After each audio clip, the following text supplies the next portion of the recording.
आझम कॉलनीचा ज्वलंत प्रश्न पुन्हा ऐरणीवर. हिंगोली शहरातील आझम कॉलनीचा ज्वलंत प्रश्न पुन्हा एकदा निवडणुकीत ऐरणीवर आला आहे. सुमारे 4000 लोकसंख्या असलेला हा भाग गेली 30 वर्षे नियमितीच्या प्रतीक्षेत आहे.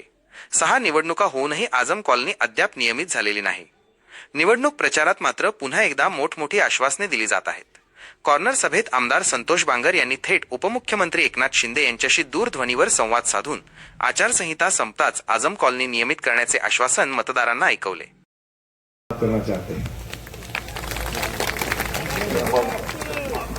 आजम कॉलनी, हेलो संतोष बांगर जी, आजम कॉलनी के सर्व बांधव भगिनी, आजम कॉलनी के सभी भाइयों और बहनों, एकनाथ शिंदे आपसे बात कर रहा है.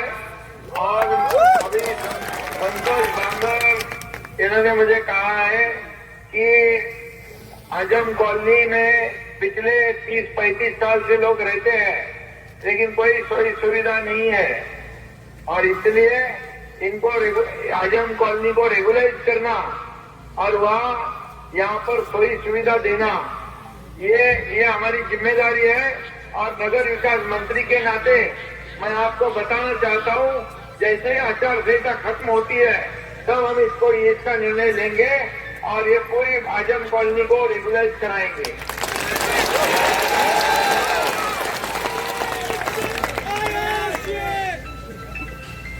और ये मैं एक बात बताता हूँ, जो मैं बोलता हूँ वही करता हूँ और जो शब्द मेरा एक बार मैंने कमिटमेंट कर दी तो मैं कमिटमेंट पूरी करता हूँ.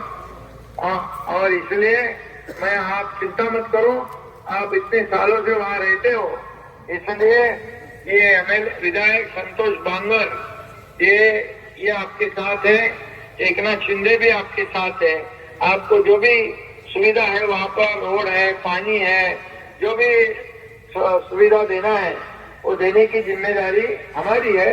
और नगर विकास विभाग से उसे जितना भी फंड लगे वो देने का काम एकनाथ शिंदे करेगा, ये मेरा वादा है.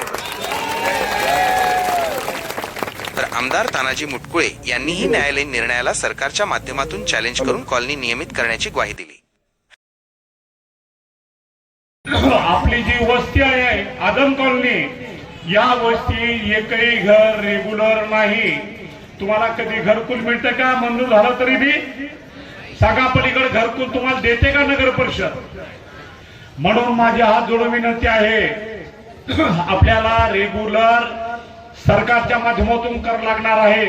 कोर्टाचा जो काही निर्णय झाला होता त्या कोर्टाच्या निर्णयाला सुद्धा चॅलेंज आपल्याला सरकारच्या माध्यमातून करावं लागणार आहे. महाराष्ट्राचे मुख्यमंत्री आदरणीय बावनकुळे साहेब यांच्या माध्यमातून आपलं हे सर्व नगर रेग्युलर करून देण्याची जबाबदारी मी आज आपल्याकडून घेतो. आपल्याला कधी वाटणार नाही की भारतीय जनता पार्टीचा या नगराचा अध्यक्ष झाला आणि आमचं काम कोणतंच केलं नाही. म्हणून आपल्याला मी सांगणार आहे, मित्र, आपण चिंता करू नका, आमच्यावर एकदा विश्वास करा. आम्ही तुमच्या जातीचे धर्माचे समजून.